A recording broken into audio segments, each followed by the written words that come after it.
Anar malaken yam kanasan kon tilyanka ruasni ka Nuer online TV channel anda manduni chan kosnyak an la yanung ruasni gwasame anda ran baling gwasame rany mishalat gwase dane chireke toktin raywich ka Unity State ban mandana chakulu non kon gwasame ban jaling mi jiram jidit ka Nuer online TV channel dong jen changan yam kuje gor jan o jender subscribe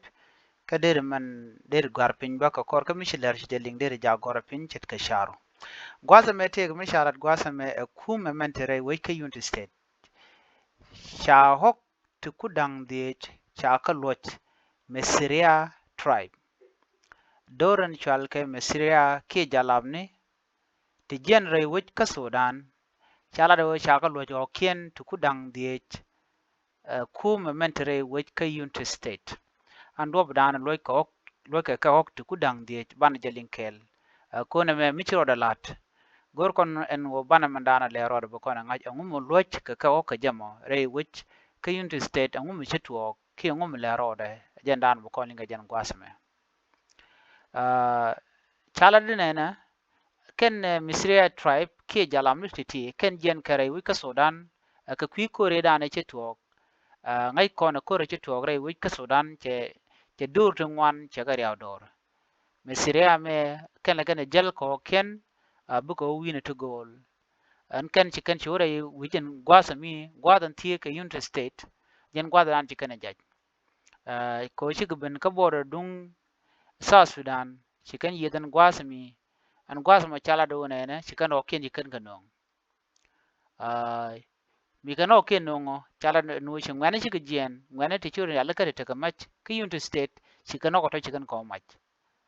kan ko to ko to chawo mach ka jalamni ngwan tin chiro den moy kamach re which ka Unity State chawra jime chajala the engineer gadwich both kuar la leri alat re which ka Unity State chawra jimo chajalat jene kan nokton content chanen gwasmo kokti chakan ngani ka waka mai ka kan jalam den content re wujen gwasmi chetwoga no chajalam ni chawken chaganang kokto kudiech no akan tama chi kuma mentre which ka Unity State chokto to chaka gor ka chaka kamke wana me mugwalon ko shukume che mugwane jen chajalat ko bok boko lo jikian ala jalamni tin chao ken chako mach ngweni shi minister bipal chajaladen u chaok to chaga lo jalamni tin chiro dien bar ka kore che to kre wich